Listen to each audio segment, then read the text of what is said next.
BJP सरकार first जो negligence यहाँ का बीदर के जो है डबल इंजन की सरकार के 2 मिनिस्टर है, एक स्टेट मिनिस्टर प्रभु चौहान, दूसरा सेंट्रल मिनिस्टर जो है सोना भगवंत खोबा साहब और एमएलए साहब और जो सोना हमारे डीसी साहब, ये 4 लोग जो सोना इसके जिम्मेदार हैं जो बीदर के अंदर गुर्बत है, बैकवर्ड। इधर रहीम खान साहब ने जो मीटिंग ली, बेशक उसके अंदर मैंने सुना कि अवामी मसाइल्स के ऊपर मीटिंग ली गई।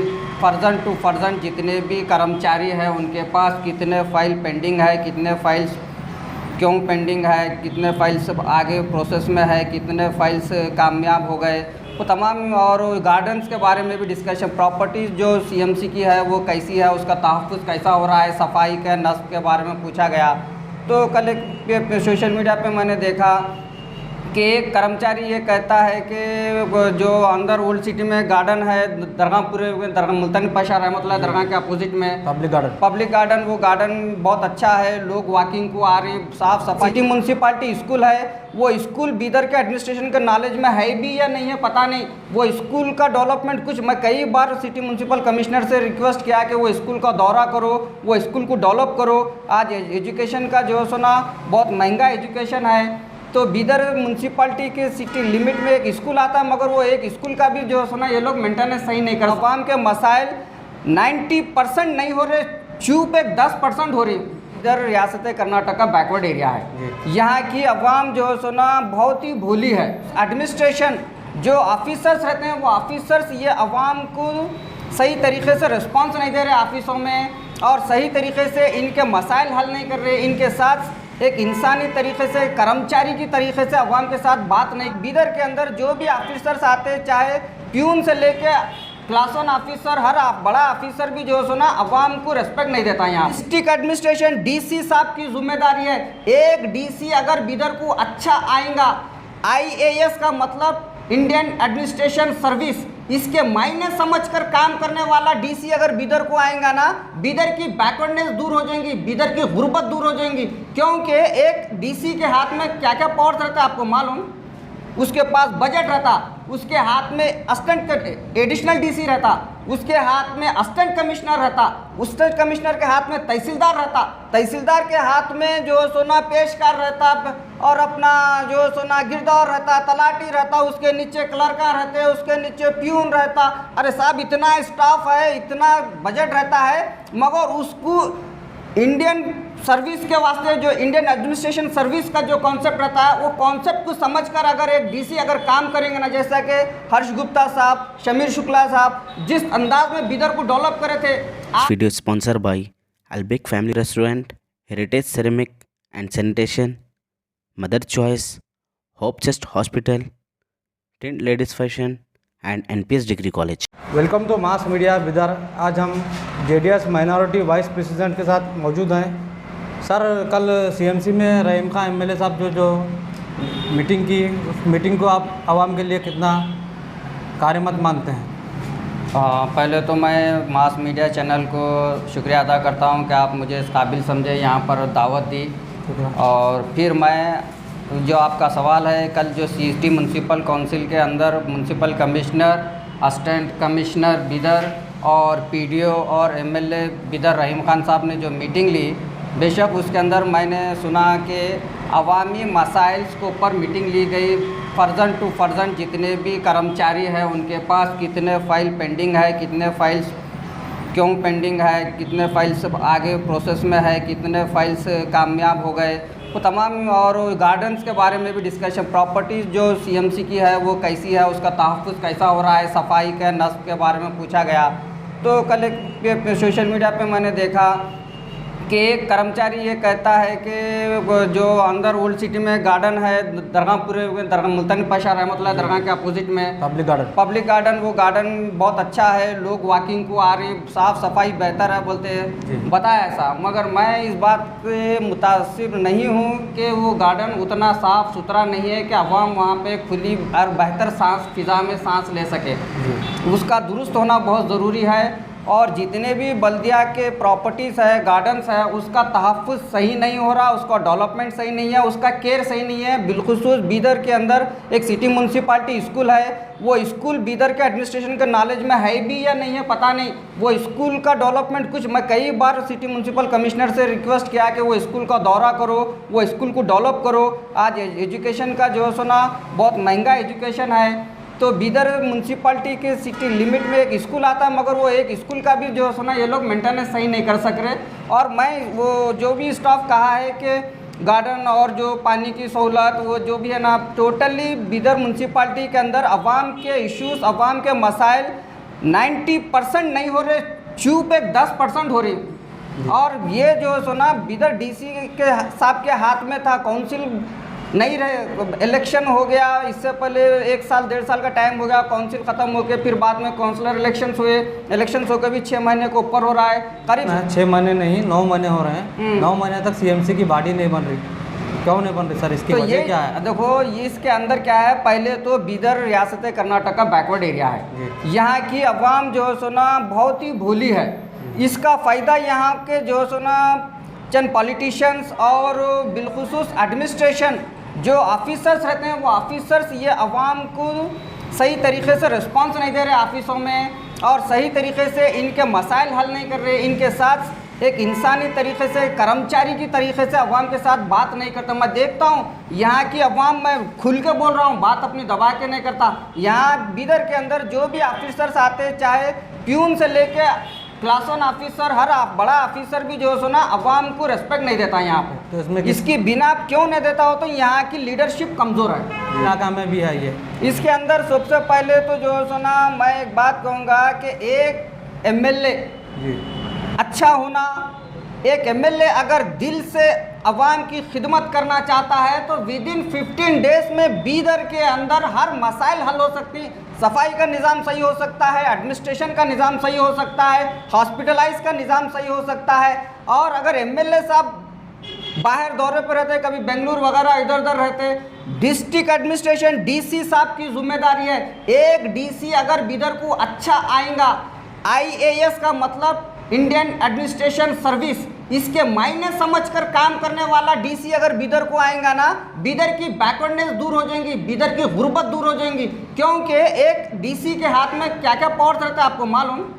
उसके पास बजट रहता, उसके हाथ में असिस्टेंट एडिशनल डीसी रहता, उसके हाथ में असिस्टेंट कमिश्नर रहता, असिस्टेंट कमिश्नर के हाथ में तहसीलदार रहता, तहसीलदार के हाथ में जो सोना पेशकार रहता, और अपना जो सोना गिरदौर रहता, तलाटी रहता, उसके नीचे क्लर्का रहते, उसके नीचे प्यून रहता। अरे साहब इतना स्टाफ है, इतना बजट रहता है, मगर उसको इंडियन सर्विस के वास्ते जो इंडियन एडमिनिस्ट्रेशन सर्विस का जो कॉन्सेप्ट रहता है, वो कॉन्सेप्ट को समझकर अगर एक डीसी अगर काम करेंगे ना, जैसा कि हर्ष गुप्ता साहब, शमीर शुक्ला साहब जिस अंदाज में बीदर को डेवलप करे थे, आज बीदर की अवाम वो 2 ऑफिसरों को जो सुना तरस रही है कि वैसा कोई डिस्ट्रिक्ट एडमिनिस्ट्रेशन डीसी बीदर को आए। अगर एक डीसी अगर चाहेगा ना, विदिन 15 डेज के अंदर बीदर को जो सुना बेहतरीन, खुशनुमा, खुशगवार, डेवलप और अवामी मसाइल, एडमिनिस्ट्रेशन मसाइल, कोई ऑफिस में कोई फाइल पेंडिंग नहीं रहेंगी। और बीदर के अंदर इतने एप्लीकेशंस डालते हैं, कोई जैसा कि एक एग्जांपल कोर्ट के अंदर आप जाओ, जज की जो रहता ना कोर्ट हाल के बाहर एक कंप्यूटर पे डिस्प्ले रहता है, ये केस नंबर ये स्टेटस पे है, ये केस नंबर ये स्टेटस पे है, ये केस नंबर ये स्टेटस पे है, मोबाइल में मारते हैं उसकी पूरी जानकारी आ जाती है। उसी तरह सेम कॉन्सेप्ट तहसील ऑफिस में, बल्दिया ऑफिस में, हर डिपार्टमेंट में होना चाहिए। अगर मैं एक दरख्वास्त डाला तो मेरी दरख्वास्त अगर मैं मोबाइल में अगर ऑनलाइन मारूंगा तो मेरी दरख्वास्त का पूरा स्टेटस मेरे को दिखना, कौन से टेबल पे है, कौन से कलर के पास है, क्या स्टेटस में, ये मेंटेन होना ज़रूरी है। मैं बीदर एमएलए रहीम खान साहब, बीदर एमएलए बंडप्पा कासिमपुर साहब और जितने भी बीदर के एमएलए हैं, इंचार्ज मिनिस्टर प्रभु चौहान और यूनियन मिनिस्टर भगवंत खोबा साहब से गुजारिश करता हूँ कि बीदर एडमिनिस्ट्रेशन को पर आप फोकस करो और बीदर की अवाम के जो ऑफिसों के अंदर रुके हुए काम है, ऑन टाइम पे न हो रहे, परेशान है, मसाइलों में मुब्तला है बीदर की अवाम,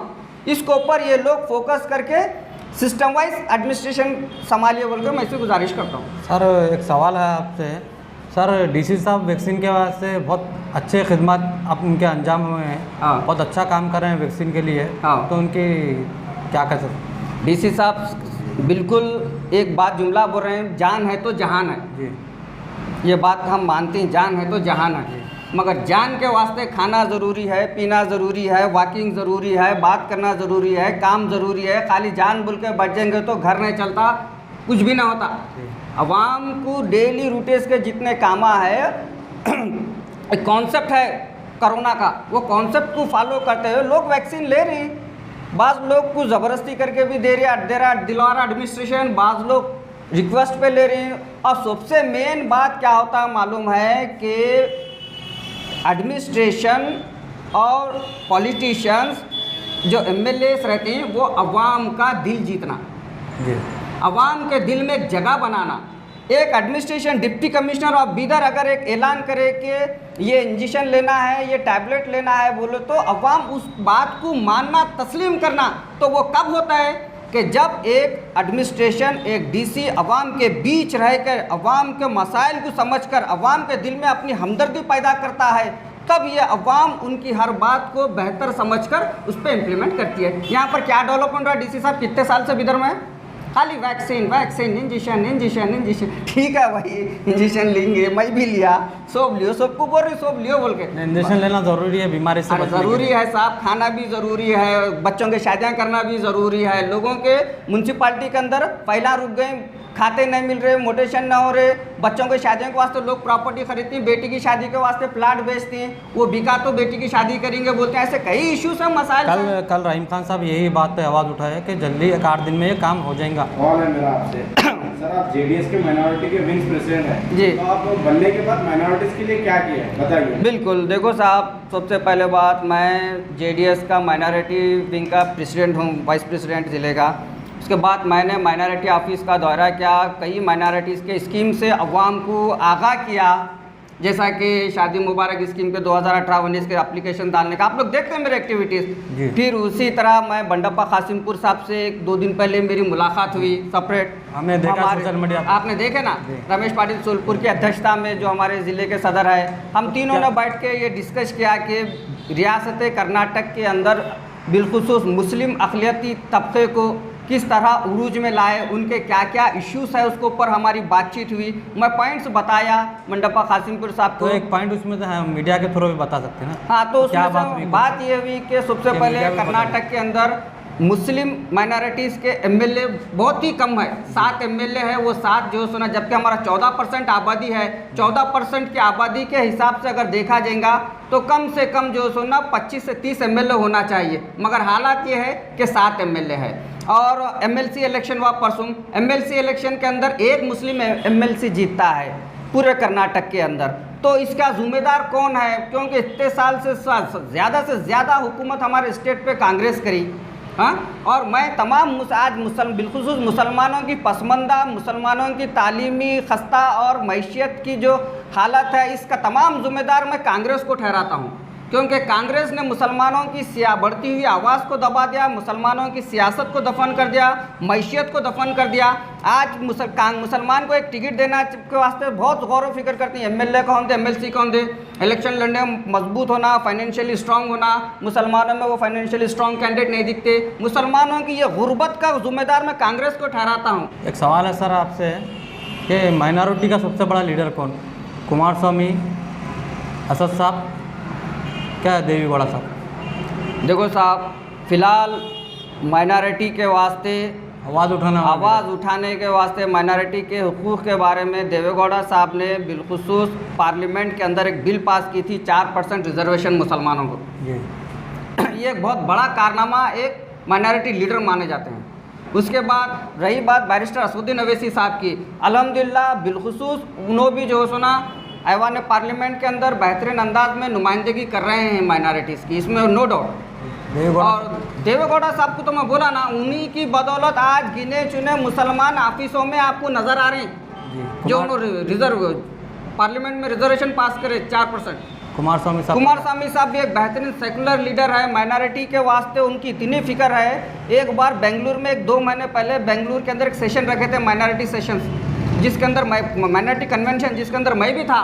जी। कुमार स्वामी साहब, देवेगौड़ा साहब नीचे चेयर पे हमारे साथ बैठे थे, ऊपर जो है ना नासिर हुसैन उस्ताद, जफरुल्लाह खान साहब वगैरह पूरे स्टेज पे बैठे थे। कुमार स्वामी देवेगौड़ा साहब हमारे बीच में बैठ के मुसलमानों को प्रोग्रेस कर, मुसलमानों की आवाज़ को बढ़ाने के वास्ते उनके मसाइल क्या है, वो क्या डेवलपमेंट करना, बोल के बहुत बड़ा माइनॉरिटी कन्वेंशन रखे थे और माइनॉरिटीज़ को वास्ते बहुत फिक्र कर रही। अभी एक कांग्रेस आने वाले वक्त में क्या जेडीएस इधर से माइनॉरिटी को टिकट देगी एमएलए में? देखो साहब, हम वो उस बारे में मैं उतना ज़्यादा मेरे को मालूमात नहीं है। मैंने तो सीधा सीधा हम जेडीएस के हमारे जो बंडप्पा कासिमपुर साहब है, जो हमारे बेहतरीन जो है सोना लीडर है जेडीएस पार्टी के, जो हमारे बिदर साउथ एमएलए भी है, उनके सामने हमने माइनॉरिटीज़ के मसाइल्स और ज़्यादा से ज़्यादा माइनॉरिटीज़ को टिकट देना बोल के हमने बात रखी। और बंडप्पा साहब ने आश्वासन दिया है कि कुमार स्वामी साहब और देवेगौड़ा साहब से बात करके ज़्यादा से ज़्यादा सीट दिलाएंगे इस बार 2023 के असेंबली इलेक्शन में माइनॉरिटीज़ को, और माइनॉरिटीज़ के विकास और डेवलपमेंट के लिए बेहतर से बेहतर प्लानिंग बनाकर और बिलखुसूस इलेक्शन मैनिफेस्टो में डालकर माइनॉरिटीज़ के वास्ते हम ऐसा कुछ प्लान करेंगे बोलकर बोले सर। आप ओल्ड एज पेंशन के लिए भी आप तहसील ऑफिस गए थे? वहाँ जी पे जी आप- बिल्कुल। इससे क्या बात हुई आपकी वहाँ पर? देखो वहाँ पर ओल्ड एज पेंशन के ताल्लुक से भी मैंने हमारे शकील साहब बोल के जो पहले के इंचार्ज तहसीलदार थे उनके साथ मेरी हार्ड डिस्कशंस हुई। वो कहते हैं कि मेरे को नहीं पूछना, जाके डायरेक्ट डीसी को पूछना अगर फाइल रिजेक्ट होती है। तो यहाँ पर नेग्लिजेंसी ऑफ एम्प्लॉय जो ग्रेड 2 तहसीलदार है वो जो सोना सकाला के अंदर, सकाला पीरियड के अंदर फाइलों को वेरीफाइड करके अप्रूवल को फाइल सकाला का जो पीरियड है, जैसा कि आज मैं दरख्वास्त डाला पेंशन के वास्ते, तो वो 45 वर्किंग डेज के अंदर सकाला पीरियड रहता है। तो 45 वर्किंग डेज के अंदर जो सुना अगर ग्रेड 2 तहसीलदार अपने टेबल पे फाइल आ गई, उसको चेक नहीं करे, दिलचस्पी नहीं लिए, तो ऑटोमेटिकली फाइल रिजेक्ट हो जाती है। तो ऐसे ही कई फाइल रिजेक्ट हो रही, नेग्लिजेंसी ऑफ ग्रेड 2 तहसीलदार। मैं डिस्ट्रिक्ट एडमिनिस्ट्रेशन और असिस्टेंट कमिश्नर से गुजारिश करता हूँ कि गए 3 महीने का जितना भी इनकम कास्ट का फाइल हो, ओल्ड एज पेंशन फाइल हो, हैंडीकैप पेंशन फाइल हो, ऑनलाइन पूरे फाइल्स का डेटा चेक करें, कितने दरख्वास्त आए, कितने दरख्वास्त एक्सेप्ट हुए, कितने दरख्वास्त रिजेक्ट हुए। सीधा सीधा वहाँ पर जो नेग्लिजेंसी ऑफ ग्रेड 2 तहसीलदार है वो ऑटोमेटिक फाइंड आउट हो जाएगी। और असिस्टेंट कमिश्नर, मैं तो कहता हूँ कि जो ग्रेड 2 तहसीलदार है उनके ऊपर जो है सोना बहुत से बड़ा जो है सोना सख्त एक्शन लिया जा सकता है अगर वो 3 महीने के पूरे फाइल्स अगर चेक करेंगे तो बोलना एक एडमिनिस्ट्रेशन या तो एक एमएलए अच्छा होना या तो एक डीसी अच्छा होना, तभी जाके बीदर की बैकवर्डनेस और बीदर की खुशहाली वापस आ सकती है। में भी आप गए थे वहाँ पर, लोगों के इनकम कास्ट के लिए बहुत ज़्यादा टाइम लग रहा, बता रहे थे रिजेक्ट हो रहे बोलते हैं, उसके बारे में आप किससे बात की है? बिल्कुल, नेमदी केंद्र के ताल्लुक से भी वही मैंने ग्रेट हमारे शकील साहब तहसीलदार से, हाँ वहाँ भी बिल्कुल बिल्कुल मैंने वहाँ का इशू उठाया, सोशल मीडिया पे डाला। उसके बाद अल्हम्दुलिल्लाह हमारे वहाँ के जो वार्ड नंबर 8 के प्रेजेंट काउंसलर है अब्दुल खदीर साहब, और मैंने वीडियो बना के डालने के बाद डायरेक्ट जो सना हमारे रहीम खान साहब एमएलए, प्रेजेंट एमएलए खदीर साहब को फ़ोन करे, वो क्या है वहाँ पर जल्द से जल्द साफ़ सफाई हो बोल के। तो और इमीडिएटली खदीर साहब ने वहाँ पर आदमियों को अपने कर्मचारी बल्दिया के लेकर के वहाँ पर काम शुरू करा, साफ़ सफाई हो गई। फिर मैं खदीर साहब से आज ही मेरी उसके ऊपर बात हुई कि खाली सफाई कर दिए, वहाँ पर बेंचेस, पानी की सहूलत, लेडीज़ आते हैं, लेडीज़ को जो है ना वॉशरूम होना, गाँव देहातों से लेडीज़ आती हैं, बच्चों को लेकर आती हैं, और वहाँ पे पानी की टाकी है, पानी गंदा ठहरता है, मच्छरा वगैरह होते हैं, सफाई के निज़ाम को गार्डन टाइप बनाने के लिए तो बिल्कुल काम होने वाला है। जल्द से जल्द जितना जल्दी ये बॉडी बनेगी उसमें हम बजट रख के जल्द से जल्द अच्छा काम करेंगे बोल के तौखुन दिए खदीर साहब। सर महमूद दीवान के बाजू जो गली है जी बहुत गंदी थी, उसकी आपकी ख्याल वहाँ पे काम हुआ है? जी जी आप इसके सूबेदार किसको खराब करते हैं? जी देखो, वो अवामी इशू था जिसको मैं एक बहैसियत बीदर का सिटीज़न, जहाँ जहाँ भी गंदगी रहती है, जहाँ जहाँ भी एडमिनिस्ट्रेशन की लापरवाही होती है, नेग्लिजेंसी होती है, मैं आवाज़ उठाता हूँ। और वो ऐसा है बीदर के अंदर, आज एक बड़े पुराने ज़माने में कहते थे यहाँ ब्रेक मारे तो चौबारे कन ब्रेक मारे तो किले कन जाके गाड़ी रुकती है बोलते थे। तो वही हाल है अभी भी। इतना टेक्निकल दौर हो गया, इतना डिजिटल दौर होने के बाद भी बीदर के अंदर कोई काम जल्द फटाफट कल करे सो आज कर, आज करे सो अब कर नहीं होता, क्योंकि नेग्लिजेंसी ऑफ एडमिनिस्ट्रेशन। और उसके बाद जो काम होता है बहुत देरी से हुआ है, अभी बहुत अच्छा काम होने का है वहाँ पर। वहाँ के वार्ड नंबर 8 के काउंसलर अब्दुल खदीर साहब कुछ आता है वो एरिया भी, उसके ताल्लुक से भी मैं डिस्कशन किया। तो उन्होंने, मैं उनको बोला कि सामने रोड तो बन गई, मैं डीसी साहब को इसका जो है सो ना क्रेडिट देना चाहता हूँ। वो जो रोड बनी, एक बार डीसी साहब आए थे, मैं डीसी साहब से नुमाइंदगी करा तो डीसी साहब बोले ब्रदर मैं कमिश्नर से बात करके इमीडिएटली काम कराता हूँ। बोले मगर 1 महीने के बाद काम हुआ, मगर काम खाली रोड का हुआ, काम तो हो गया, वहाँ काम तो हो गया, पेट और बाथरूम भी बैठ गया, बाथरूम बैठे मगर वो बाथरूम का यूटिलाइजेशन ना हो रहा, बाथरूम को जो है ना चालू नहीं करे, खाली डब्बे बिठा के छोड़ डाले। और वो एक बात को बोलूँ मैं, वो उसके अंदर इतना बड़ा धांधोली है, वो जो बाथरूमों में मिनिमम बीदर के अंदर 50 to 60 लाख रुपीस के वो बाथरूम, टॉयलेट बाथरूम है वो, मगर उसका सही यूटिलाइजेशन खाली एक ही जगह नहीं कमान मारो, जो मैं बार बार आवाज़ उठाया, नुमाइंदगी करा, वो भी अब सही हो रहा है।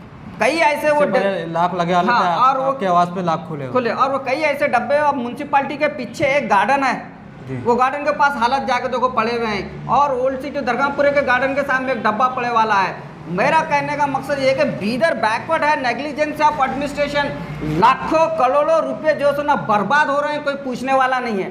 सर इंदिरा कैंटीन गांधीगंज में एक है, सरकारी दवाखाने में एक है, और ओल्ड सिटी में नहीं है सर, उसकी वजह क्या है? उसकी वजह यहाँ की जो है सुना, मैं कहता था कि उस्मानगंज में एक इंदिरा कैंटीन होना, क्योंकि उस्मानगंज में भी जो है सुना लेबर तबके के लोग आते हैं, बाहरी लेबर आते हैं, हाँ बाहर, हाँ लेबर्स आते हैं जो इधर उधर डिस्ट्रीब्यूट होते हैं वर्क, डेली लेबर।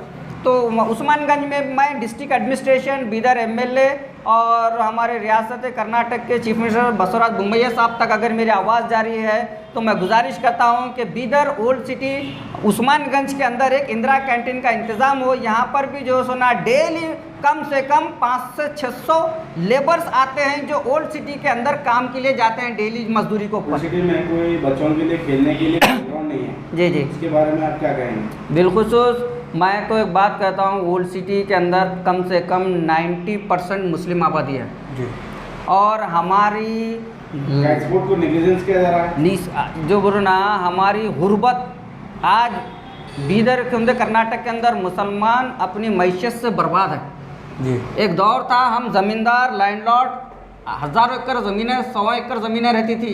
आज हम आपको एक खबर के वास्ते मर गए तो खबर को जगह के वास्ते परेशान है। तो इस तमाम के ज़िम्मेदार मैं कांग्रेस को ठहराता हूँ। हमारे पास ना खेलने के वास्ते प्लेग्राउंड है ओल्ड सिटी में, ना मर गए तो गढ़ने को जगह है। अबुल फैज़ एशिया का सबसे बड़ा कब्रस्तान था। हमारे गरीब लोग ऑटो चलाने वाले, रिक्शा चलाने, मेहनत मजदूरी करने वाले जाके बस गए कब्रस्तान में, खबरों पे जाके घर बना कर रहे, जिगर है उनका। क्यों? कहीं तो सर झुका के रहना है। इतनी गुर्बत है, मुसलमान इतना गरीब हो चुका है, अब मैं बता नहीं सकता कि ऐसी हालत हो गई कि कब्रस्तान में घर बसा के रह रहा है मुसलमान। तो इसका जिम्मेदार कौन? इसका जिम्मेदार कांग्रेस, कांग्रेस, कांग्रेस। क्योंकि इतने साल से हमारे बाप दादा पुरखे पूरे आज़ादी के जब से कांग्रेस को वोट देते हैं, आज भी कई लोगों का जहन, बाज़ लोग तो मेरा डिस्कशन होता है हमारे कम्युनिटी के लोगों के साथ कि भाई अब इस बार कुछ चेंजेस लेंगे। नहीं भाई, मजबूरी है, बीजेपी आ जाती है, नहीं एक बार इनकलाब लाओ। मैं यही कह रहा हूँ बीदर और कर्नाटक के बिल्कुल अक़लियत माइनॉरिटी से, क्रिश्चियन, मुस्लिम, दलित से, कि इस बार कुमारस्वामी की सरकार बनाएंगे, तमाम लोग जेडीएस में ज्वाइन हो जाइए। एक बार कांग्रेस को हम नेगलेक्ट कर दो, एक जितने बार कांग्रेस को मौका दिए, एक बार अपने आप को, अपने विकास को, अपने डेवलपमेंट को समझकर जेडीएस का साथ देंगे, जेडीएस की हुकूमत बनाएंगे, जेडीएस से काम लेंगे। क्योंकि जब तक हम जेडीएस का साथ नहीं देंगे, ये कांग्रेस हमारी कदर नहीं कर सकती। कांग्रेस आज क्या है, कहाँ जाता मुसलमान, ए करीम तू कहाँ जाता, हम बोले मजबूर है, कहाँ जाती? मैं बोल रहा हूँ वो छोड़ो मजबूरी, सीधा हमारे पास आ जाओ जेडीएस में। इंशाल्लाह हमारा पूरे मिलके रियासत कर्नाटक में साफ और शफाफ जेडीएस की सरकार बनेंगे और डेवलपमेंट और विकास के लिए काम करेंगे। अब इतने साल से कांग्रेस को देना भाई मौका, क्या करी कांग्रेस? कब्रस्तान में जाकर मजबूरी को बसरा मुसलमान, इससे बड़ी और गुर्बत क्या होंगी? तालीमी मैदान में पीछे, मैशियत में पीछे, हर चीज़ में पीछे। आप कुछ दिन पहले मौलाना आज़ाद स्कूल की तरफ से आवाज़ उठाई थी, उसके बाद वहाँ पर इमीडिएटली रहीम खान एमएलए वहाँ पर विजिट करे थे। वहाँ पर एजुकेशन सिस्टम कैसा चल रहा है, और उनको फैसिलिटीज़ क्या क्या दी जा रही है, उसके बारे में बताइए सर। अभी तक वहाँ का काम पूरा नहीं हुआ, हाँ, कुछ काम नहीं हुआ, आप वो उनको बता रहे हैं वहाँ। कल ही जो सुना एमएलए साहब हमारे ओल्ड सिटी में एक फंक्शन में आए थे, अब्दुल खदीर साहब शाहीन इदारे जात का जो सुना एक उनका तहनीती तकरीब थी, जो उनको all India Muslim personal law board के जो मेंबर बनाए ना, उसकी उनकी तहनीती तकरीब थी। तो उसमें मेरी भी मुलाकात हुई एमएलए साहब से और मैं बात रखा, पूछा तो एमएलए साहब का बोले मेरे को काम हो गया पूरा, 20 लाख रुपए संक्शन किया हूँ, बोर, बाउंड्री, टॉयलेट, बाथरूम सभी के लिए किया हूँ। बोल के पीए को बुलाए, पीए मेरे को मोबाइल में बताए देखो ऑर्डर सब काम हो गया, 10 दिन के अंदर काम शुरू हो जाता है बोल के मेरे को पूरा ऑर्डर कापी सब बताए। और यकीनन वो सच्चाई है, 10 दिन के अंदर इंशाल्लाह काम होगा, ये काम हो और मैं मेरा और एक सवाल इसके लिए रहीम खान साहब को मैं बहुत बहुत मुबारकबाद देता हूँ कि आपने कुछ काम किया साहब, कुछ किया। अभी करते गए तो अच्छा करे बोलेंगे, तो अच्छा करे तो कुछ। तहसील ऑफिस में भी टॉयलेट बाथरूम के लिए आप आवाज़ लाए, हाँ हाँ, उसके बाद यही बात बोलूँ मैं, एडमिनिस्ट्रेशन की लापरवाही। तहसील ऑफिस एक ज़िले का ऐसा ऑफिस है जहाँ पर देहात से ख़वातीन आते हैं, मर्द आदमियाँ आते हैं, उनका तो छोड़ो पब्लिक का, वहाँ पे काम करने वाले 25% महिलाएं हैं। वो महिलाएं इतनी तकलीफ़ में हैं, मेरे को 2-4 बार वो महिलाएं बोले किरमानी साहब ऐसे हालात है, मैं खुद देख के एकदम दंग हो गया हूँ। एक खाली वहाँ पे 2 टॉयलेट है, एक तहसीलदार साहब के चैम्बर में अटैच, एक ग्रेड 2 तहसीलदार के चैम्बर में अटैच। क्या ये 2 इंसान है, दूसरे सब जानवर हैं वहाँ काम करने वाले कर्मचारी, लेडीज़, खासकर लेडीज़ के वास्ते तो एक अच्छा सा बनाना ना। ये साहब आप डीसी साहब को बात करना था ये ताल्लुक अरे के। क्या डीसी साहब के पास बात करने को टाइम ही नहीं है। डीसी साहब का नाम जब भी जाकर था कि डीसी साहब कॉन्फ्रेंस में है, ऑनलाइन मीटिंग में है, डीसी साहब के पास टाइम ही नहीं है जनता के वास्ते। मैं तो बोलता हूँ डिस्ट्रिक्ट एडमिनिस्ट्रेशन जैसा महीने में एक बार लोक अदालत होती है, लोक अदालत मालूम ना, पूरे जजेस बैठ के पब्लिक के खट ऑन द स्पॉट फैसले करती, उसी तरह बीदर एडमिनिस्ट्रेशन, बीदर भी जो सुना, बीदर डीसीबी क्या होता है मालूम है, डिस्ट्रिक्ट मजिस्ट्रेट होता है, डिस्ट्रिक्ट मजिस्ट्रेट होता है ना, उसी तरह डीसी साहब भी जो सुना हर महीने में एक बार अवाम के बीच बैठे रहे और इश्यूज को पूछे, खटाखट अगर कोई काम रुके पहले जब का जब ताबड़तोड़ ऐसा फैसला अगर कर सकता है एक डीसी चाह तो, मगर टाइम नहीं है, खाली मीटिंग में बिजी, सीएस के पास जो सीएस मीटिंग में बिजी, तहसीलदार मीटिंग में बिजी, डीसी मीटिंग में बिजी, सब बिजी, मगर डेवलपमेंट क्या है बीदर का? इसका जिम्मेदार बीजेपी सरकार, फर्स्ट जो नेगलिजेंस यहाँ का बीदर के जो है डबल इंजन की सरकार के 2 मिनिस्टर है, एक स्टेट मिनिस्टर प्रभु चौहान, दूसरा सेंट्रल मिनिस्टर जो सुना भगवंत खोबा साहब और एमएलए साहब और जो सुना हमारे डीसी साहब, ये 4 लोग जो सुना इसके जिम्मेदार हैं जो बीदर के अंदर गुर्बत है, बैकवर्डनेस है, एडमिनिस्ट्रेशन। मैं आपके चैनल के माध्यम से एक लास्ट मैसेज ये देना चाहता हूँ कि बीदर की खुशनसीबी है कि बीदर को 2 मिनिस्टर है फिलहाल प्रेजेंट, एक स्टेट मिनिस्टर, एक सेंट्रल मिनिस्टर। ये 2 मिनिस्टर होने के बाद कितना बजट बीदर को आ सकता है अंदाज़ा है आपको, अगर दिलचस्पी से डेवलप करना चाहे तो, मगर ना इन्हों कुछ डेवलपमेंट के बारे में सोचते सेंट्रल मिनिस्टर, ना स्टेट मिनिस्टर डेवलपमेंट के बारे में सोचते, ना प्रेजेंट एमएलए साहब सोचते, ना डीसी साहब सोचते, जिसके बिना पे बीदर की अवाम एडमिनिस्ट्रेशन से परेशान है, ऑफिसों में खत्तारों में परेशान है, कोई काम टाइम पे नहीं है। बिलखुसूस जब तक के या तो एक इंचार्ज मिनिस्टर दिलचस्पी से अवाम की काम करने वाला होना, या तो एक स्टेट मिनिस्टर होना, या तो एक एमएलए होना, या तो एक डीसी होना, ये चारों में से कोई एक अगर ठान ले अवाम का सच्चा खादिम बन के दिखाऊंगा तो बीदर के अंदर मसाइल नहीं रहेंगे, हर जगह खुशनमी और खुशहाली महसूस होगी। हमारे वसीम किरमानी साहब आपका बहुत बहुत शुक्रिया साहब, आप हमें टाइम दिए, धन्यवाद साहब। बिल्कुल आप लोगों का मास मीडिया का भी मैं शुक्रिया अदा करता हूँ, जिस तरह किसी का साथ नहीं, किसी की तायीद नहीं, अवाम के इश्यूज़ हुकूमत तक पहुंचाने की जो मास मीडिया की जो प्लानिंग है वो बिल्कुल सही है और बिल्कुल मास मीडिया का मैं शुक्रगुजार हूं। इंशाअल्लाह हम जो भी डिस्कस करे हैं ये डिस्कस मास मीडिया चैनल के थ्रू वक्त के हुक्मरानों तक पहुंचेंगी और वक्त के हुक्मरानों की जिम्मेदारी है कि वक्त के हुक्मरान जवाबदेह रहते हैं और इन सवालात का जवाब देंगे, अवाम की खिदमत अंजाम देंगे।